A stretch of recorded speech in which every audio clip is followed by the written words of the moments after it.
Hello and welcome to the latest episode of Feeding a Curious Mind. My name is John Pullen and I'm a writer of fiction and non-fiction books.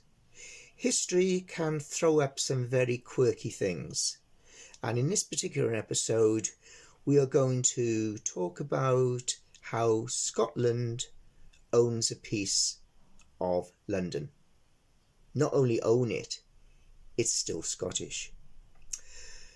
To go back, we need to go back as far as 1707 and the Act of Union. This is when Scotland became a part of the United Kingdom, that is England, Wales and Scotland. Before then, or at least from the 10th century, Scotland was an independent country and therefore it had an embassy in London.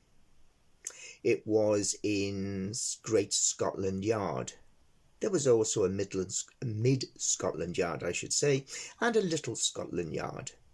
Incidentally, up until the middle of the 19th century, Texas also had an independent embassy in London.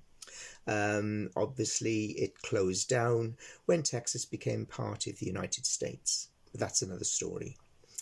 So, you may have heard of Scotland Yard. Of course, it's the headquarters, or certainly has been there, of the Metropolitan Police.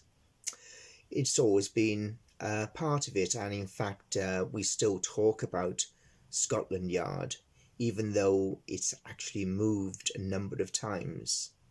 Now, Great Scotland Yard, the original, is now known just as Scotland Yard, and it's on the Thames, on the embankment, very close to Westminster Bridge, Whitehall and Westminster.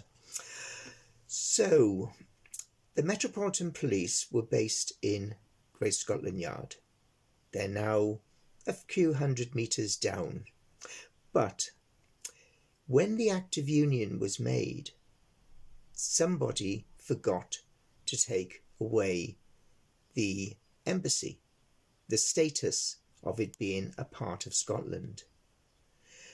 Which is a bit strange, really, because if we consider that for many years the Metropolitan Police had their headquarters in Scotland Yard, then they were actually living there illegally in a part of Scotland where they should not have been.